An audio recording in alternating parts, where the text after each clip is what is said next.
you've actually got your take-off checklist. I suggest that each time before you leave, you actually go through this. Some of it's quite obvious, but it might save you ripping something off before you leave.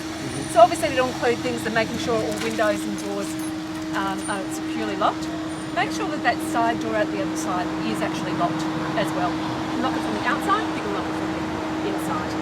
Either way, just make sure that top lock only is locked, not the bottom lock door.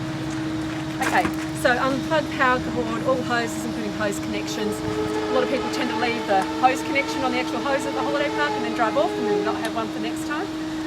Just if you do that, obviously just replace it so that the next person has one. Windows are closed, side step folded away. So the step that we walked in and out of the motorhome, that is manual. And all you do is just lift that and push it back in until it clicks. Push it with your foot and it goes clock. Then you know it's closed. Yep. Okay. Now, this is your camp 6 foot. Something that you decided to hire. It's worth its weight in gold.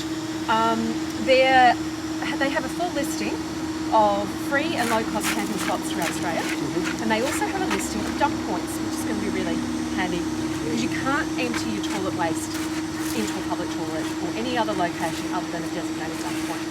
Some holiday parks actually have dump points, and some actually still don't. So you might want to check when you're booking one that this indeed is one of these. Now it's got the brilliant HEMA maps, so when you're planning where you're going to drive to, you can have a look on here, and these symbols all have a legend in the front, and they mean holiday park, they might mean a day rest spot, and then if they're a particular colour, it means they have a dump point as well, or it's a dump point only location. So, really handy for some. Yeah. It's great for planning the night before, you know, when you're going the next day.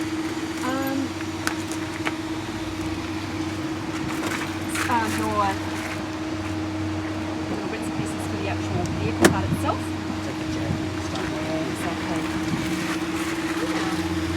We'll go over here and just need to grab on these. We do not lock these. There's no need. Nobody wants what's inside. I can assure you. So all you do is it's a cassette system. So basically this just pulls out. Simple as that. And there are 2 handles. Now there's toilet chemical in the back of the motorhome, and there's also some disposable gloves, so just use them to throw them out.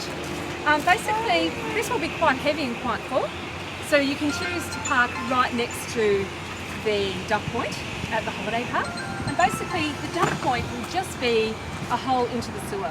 So it'll just be a hole in the ground with a cap on top. And sometimes some of the really nice big 4 holiday parks actually have like a really big plastic cover that just basically lifts up, stays open, and there's a hole basically there. So all you're doing is turning this here, unscrewing that, and lining that up with the dump point and emptying out your waste. Simple as that. Not difficult at all. There'll always be a hose there. Usually is quite a short hose. Basically just put some water in there, give it a shake out, empty it out again. Put around about 1 to 2 litres in, it's not an exact science, into this part again, and then from the top later, if you've used the toilet, not everybody uses it, but if you've used it, then add the chemical after either the first use or as soon as you've cleaned it. Does it really smell? No, because the chemicals actually break down what's inside it, and it essentially does deodorise it a little bit. If there is a product on the market some people choose to use, I really don't see the point, but in here is where you fill up your water for the flusher. And there is a pink chemical that you can get and just add that into there. So it deodorises it a little bit more. So to make sure that you fill this before you leave the campground at the same time as you empty this, okay? Or at the same time that you fill your regular drinking water. This is just water for your flusher. Is there any way you can tell if it's empty other than one? The toilet? The flush. Oh, just here. There's a little monitor here. So at the moment that's half, and that half, you won't run out of that nearly as quickly as you will your drinking water. You'll need to top up your drinking water at least every 2 days. This flushing, depending on obviously how long you actually do it, because it's a manual system, you actually don't use the water.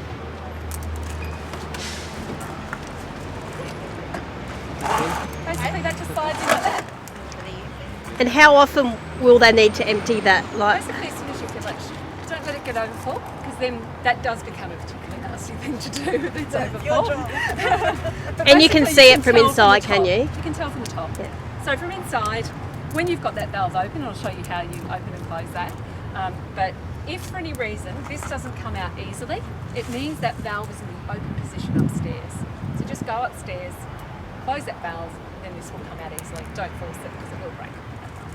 But yes, you can tell from above when it's due for an empty. Yeah. Orange cord in the back of the motorhome. I think it's on the other side. So this is the storage area that goes all the way through. And basically one end only fits, orange cord, holiday park, orange end. Just make sure that you don't accidentally plug that orange cord into a regular domestic socket. You need to use the amphibian if you're going to do that. In here, I might just try and grab my four keys that look alike. On the other set of keys, they're actually rectangular top to them. This is the first time that we've actually put a barbecue in this motorhome. It's never been used before, and I'm happy to include that for you for free. Obviously, you'd need to work out how to use it first because we've never used it before. You can use the table that's in there to rest it on if you need to, but otherwise just resting it on the ground is fine. Just really important to have it as far away as possible as the cord will allow from the motorhome. You definitely don't have the awning out when you use it, so don't worry about that. This here is a grey water connection. So just here you see, this is grey water. Grey water is dirty water. It's water from your sink and it's water from your shower. Now that is actually more likely to smell than your toilet water because it's actually not treated. You're treating that with chemicals, this is just coming straight out. When you're cooking, when you're rinsing dishes, that sort of thing, just be sure that all the oil and all the scraps get emptied into a bin first. Put them down a pipe that wide, it's going to clog very, very easily, and that's obviously not something that we pay for, so you don't want to start your holiday that way. Now, that will need to be emptied as often as you fill your water, obviously. So that big hose there, sort of a goldy colour, basically just put the end over there, and it's obvious which one. It's got two clips, basically this clips over, and this is the open and close valve here. I'll just show you this. Unfortunately, you're going to have to put a look and see down. Okay, you can see that little red lever there. Okay, you're going to tilt that down so that basically it's parallel, and that will then, it works on a gravity feed, and that will then empty your grey water. Okay, so if for any reason it's not coming through, boil some hot water, put that through through there. It'll start to come through quite quickly then. Also, dishwashing liquid helps to break down any fat. That is just the bottom lock. Okay, here's all your can chairs here. Yep. We've got can table.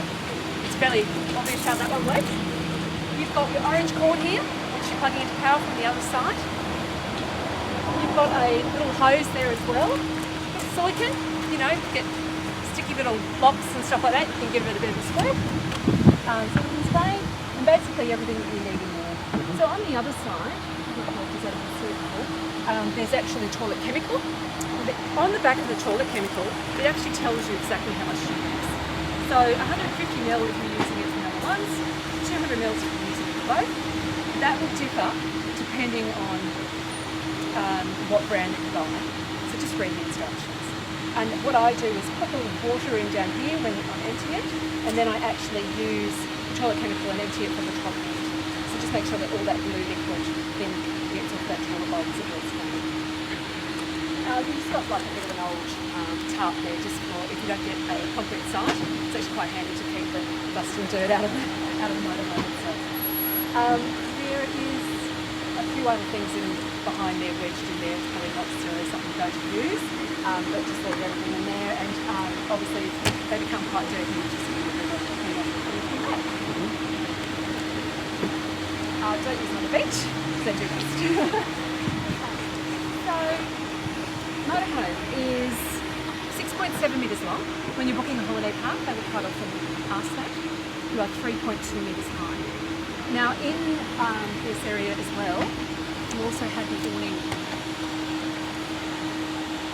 So it's actually on the back of the motorhome here on clips. So all you're doing, get this out.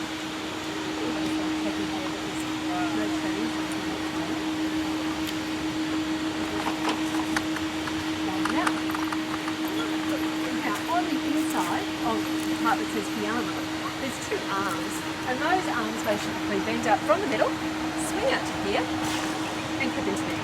Really quite simply. Okay? Do they automatically come out, or you need to pull them No, out? just basically, just on the inside here, you just unhook them, it's, from the middle, pull them out to here, clip that back in, and then you can make it tilted down or tilted up, depending on how much you extend that arm. And that's it. Just roll them up. And you do exactly the reverse when you're putting it away.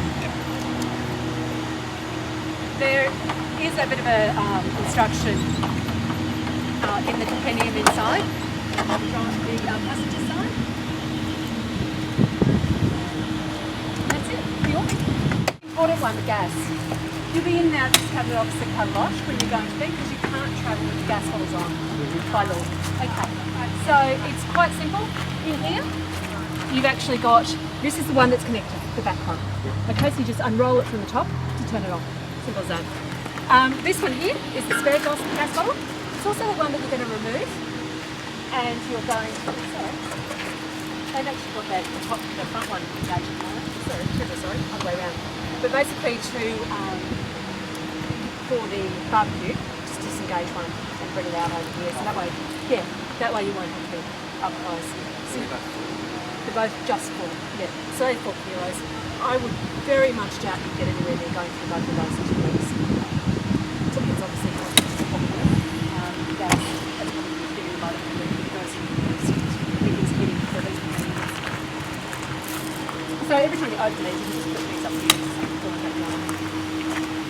Hey, 4 o'clock on your last day, that Thursday, the 20th of September.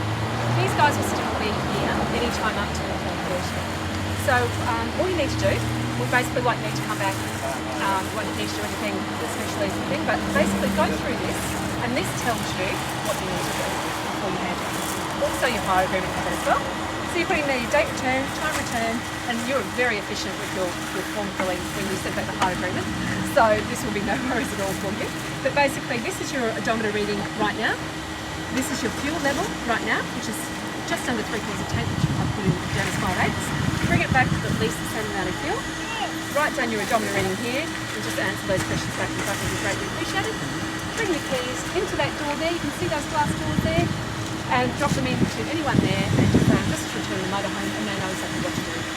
As far as where to park it, please, if you can, if it's available, just bring this motorhome and you just drive it straight in. You don't need to invest in it, and drive it straight into that parking bay there. If that's not available, there's already a car there. Just park it in front of the basically, just out of the road and away from the bin over there. Simple. Okay. This leader I was talking about, 12 volt, you can lead it from that back to the road. Lots of people either have or haven't heard about us before, and they'll want to engage in conversations about prices. I understand you're not on the holidays, so if you'd like to have a conversation, great, but please don't put prices, it's going to be great for you to have a conversation. This is the compendiums with information about the motorhome. The most important part of this is the roadside assist. If for any reason there's a key tag on here, there's a 1300 number. Okay? You call them, tell them what your registration details are. It's all written down there for you. Tell them your nearest cross street, and just like RSC people will come out and get you going. It's actually supplied by Illinois Main, and it's anywhere in Australia. 24 hours a day, 7 days a week. They'll come to get you going. But of course, as per the hire agreement, you're not driving at night, so you really shouldn't have to exercise that part of things. The reason why we say don't drive at night is because kangaroos, and wildlife. And it does happen, and unfortunately, we have had one incident where somebody was driving at night, and unfortunately it was very disastrous injury holiday very quickly. So this is information here, and there's holiday park information that's for you as well. Metro Interstate, it's just down in on the way to Motorhome, which is really good for a day trip if you'd like to see that. This I thoroughly recommend because I love it, representing Newcastle, and really good for their age group, really good, like fat baby chickens, mini golf and that sort of thing. And yeah, basically it says open that valve. You can see it goes open, close, open, close. Okay. Flushing, it's just manual, like just using the pump. Yeah. Okay, and that's it. close that there. So it hasn't got toilet chemical in there at the moment. That's in the driver's side back door on the far left side there. You've got a big bowl of toilet chemical, 1 litre. It'll last you about 5 to 6 total refills of the toilet. So I would expect that you'll probably have enough for your whole holiday. If you don't, you can buy more at camping stores or Big W. Okay, and it's the blue liquid, not the pink, that you're buying. And basically just make sure that that's obviously down and that valve is closed, because obviously when you're driving around it's going to move around. This here, your hand basin, so you can actually fill up the water from this shower head here. Obviously it's not going to be hot unless you heat the water, but that's what I was saying at night, you know, if it's easy to wipe down the kids, you can just put down one of the bath mats and that sort of thing and just bath them here, you know, wipe down and that sort of thing. That's the on-off, obviously, to get into the cabinet. We've just got the first thing of toilet paper there for you and a bit of shower gel. If you are using the shower, you have to keep in mind that you need to be able to wipe out this whole area every time. But we do say, please use shower gel, not soap. It's because the soap actually clogs in. You can see how small these drains are. It actually clogs up the grey water tanks. So there we go. That's a little key of shower gel. These here, the hatches, just roll open and close. They need to be closed for travel. Otherwise your whole motorhome table, which works differently to that diamond table there. Okay. Now underneath you've got some silver clips, and you just pull them towards you like this on both sides. Now this is just so that will basically just come straight off. Like that. Pinch that. Now the children going to share a bed? Or are they probably going to... We haven't worked that out. Haven't worked that out? Work it out, see how it goes? Yeah, okay. So you've got this permanent sort of double cum queen size bed there. If you need to use this as a bed, you can. It's quite simple. Basically this table here becomes the support for the middle of the bed. So see here you've got ledges on both sides. It literally just leans on those edges. Nothing difficult about it. These back cushions then easily come out and they make up the middle of the bed. So just shuffle them around until it's comfortable for you, but all those cushions are completely removable. So today, when you're travelling, you must have this up the top and put that barrier up so that it doesn't come back down when the children. Like so. I'm going to pop that up there, upside down. Put this barrier up here, and just like your pram, that just clips in like that. Keep little fingers away from it because obviously it does hurt like the pram straps as well. And that'll make the children nice and safe. The option of course is that you make up that back bed for them and you use that bed for yourself. You're sort of nervous about how it all works. But those curtains do come across and obviously you have quite good privacy. You will need to leave those windows either side just open a touch. Hot air rises so it can get quite warm in that top bed. When you're opening this side door, just be sure not to have that window open because it will actually hit, and you can see it's done it before, so we will note any pre-existing damage when we do the video whilst we go. Okay, so most importantly, Sammy, I would like to show you this car seat. Would you like to come and see it? Doing that, and then tightening that up as far as it possibly will go. So holding this clip down and tightening that there. So we've got that exactly where it needs to be. So that's all ready to go. Obviously to adjust that, there's a little thing there, lift to lengthen, and it comes out from here if you need it longer. Anybody, you're heading for Canberra or something, are you? South of there or? Yes. Yep. If you're going to see anybody that you know, this allows you to plug into a regular 10 amp power socket, like you have in any residence. Now in holiday parks you only have 15 amp power. So you have an orange 15 amp lead, which I'll show you later, that plugs in at all holiday parks. And that's all you need is just that orange lead, not this. But if you're staying with somebody, this will allow you for that orange lead to be plugged into here. So press this lift button, put it into there, okay. This is waterproof, so it doesn't matter if it's raining. Park it out the front, wherever, just close to power. And then that orange cord, that plugs directly into a 10 amp power socket. It's the only safe way to convert power from one to the other. It will allow you to use air conditioning, which might be quite relevant, be it hot or cold. It'll also allow you to keep your fridge charged, and it'll allow you to use all power sockets, which will be pretty important because after a couple of days somewhere, you're pretty much going to run out of power totally, if you're not driving. And then even when you're driving, unless you've got it plugged into power for a good sort of day, you're not going to have a full charge, which you probably need to. Yeah, that was my question. Do we need to have a powered side every morning? No, you don't. Realistically, with the children, probably every second night. So that will ensure that your fridge stays cold. If you use that over there a lot, that will drain the power quickest. So if you use that for more than 2 hours in a day, you'll be plugging in every night. If you're not driving. If you're driving, it's going to be charging that as you go anyway. So that's not relevant. But when you're driving, you're totally fine to use that. But obviously it does have to stay in that position. It does need to be locked in there. You know, their heads are going to be to the side. It's not going to be very easy to use, but you do have the option. It works on 12 volt, which means that it doesn't need to be plugged into electricity to work. It's using the charge from the house batteries. Okay, so if you need that, that's there. We can go through that in a sec. The power box and all the other features. So if you're looking for something that's essentially in here. So if your power trips for any reason, this is the reset button here. So that'll go into the down position, but basically it should be in that up position all the time. So just like at home, you have a power switch. Fridge, you obviously leave that on all the time, okay? And that's just charging from the house batteries. Water pump, you leave that on when you want to use the water. So you've got an 80 litre tank. So that will be enough for probably no more than 2 days. When you use the shower, that'll use 18 litres of hot water in 5 minutes. So you need to keep that in mind, that it's mixing it with cold water. And that, you know, showers are obviously going to be quite short to keep with that power, that amount of water usage. Cooker ignition, no need to really use that. You can just light using matches or, you know, one of those gas torches. Water heater here. So basically, to have a hot shower, regardless if you're in a holiday park or free camping, you're going to use the gas. So you're going to turn the gas on, make sure you've got at least half a tank of water. That 18 litres will transfer into the heater, if you like a tank. We'll heat that 18 litres of water. It will take about 15 to 20 minutes before you have your showers for that to get hot. And then, yeah, so you've got your water heater on here, water heater on here. So gas first, make sure there's enough water, make sure your water pump is obviously on, otherwise you'll be pumping it dry. And then you've put in your 2 water heaters on. Don't suggest that you run that, it's just going to go through your gas unnecessarily and you're going to run out. So put it on before your showers if you're going to do that way, or if you're going to do it at holiday parks, which will be up to you.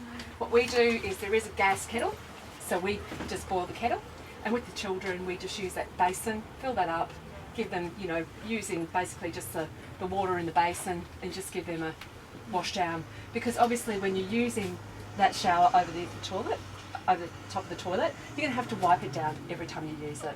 It's totally up to you. Most people end up deciding they're going to use it as a toilet or a shower, not usually both. Unless of course they're free camping, they run out thing.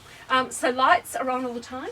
For the TV to actually charge, and we'll plug that in a sec, that lights button, it's connected to that switch there. Range hood, so when you're cooking, you just need to use the range hood, because obviously we need to extract that out of here.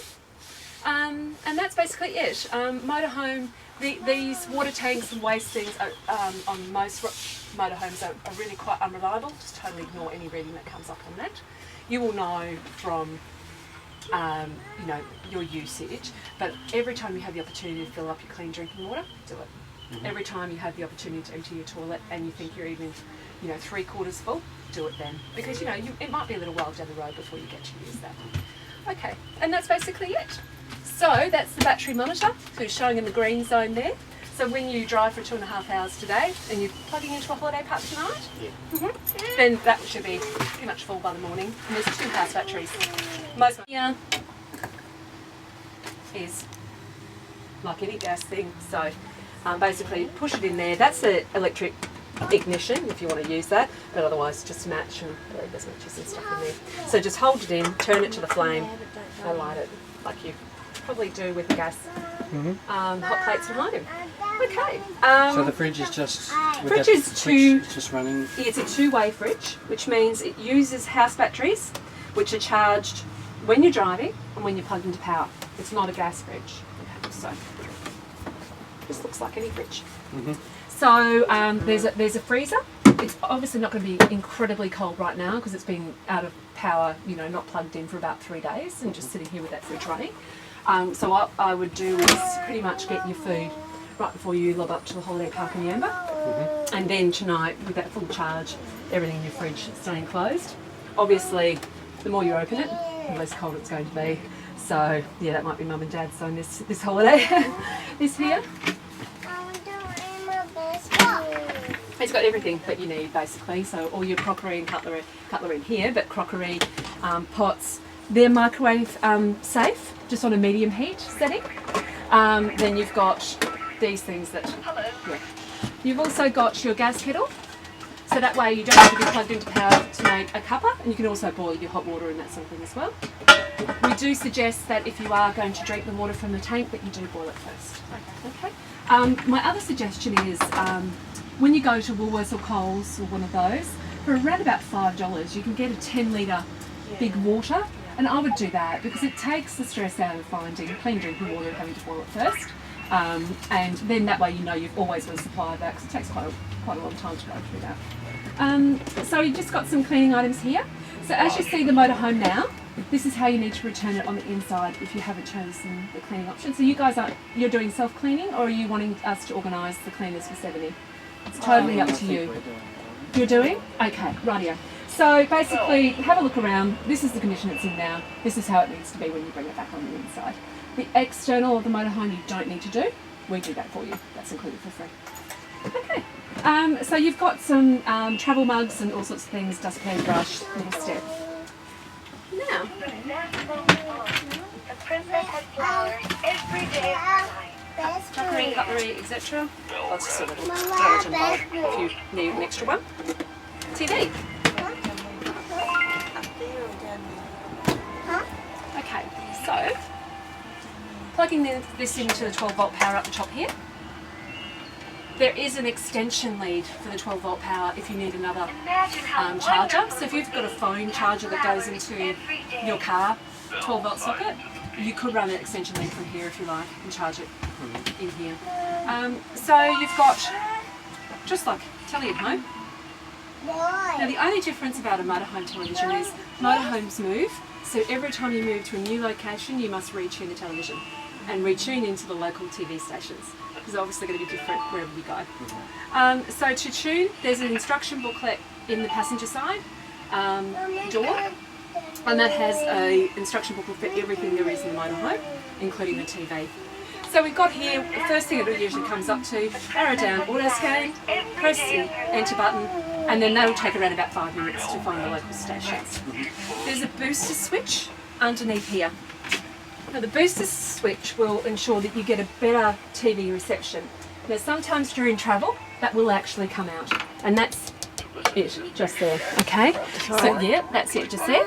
So what you need to do is obviously plug that back in, turn it on, it'll only give you a better signal when you're plugged into power of the holiday park. What's the other one? The other one, I have to tell you, I honestly don't know what's connected to it. I think they've got a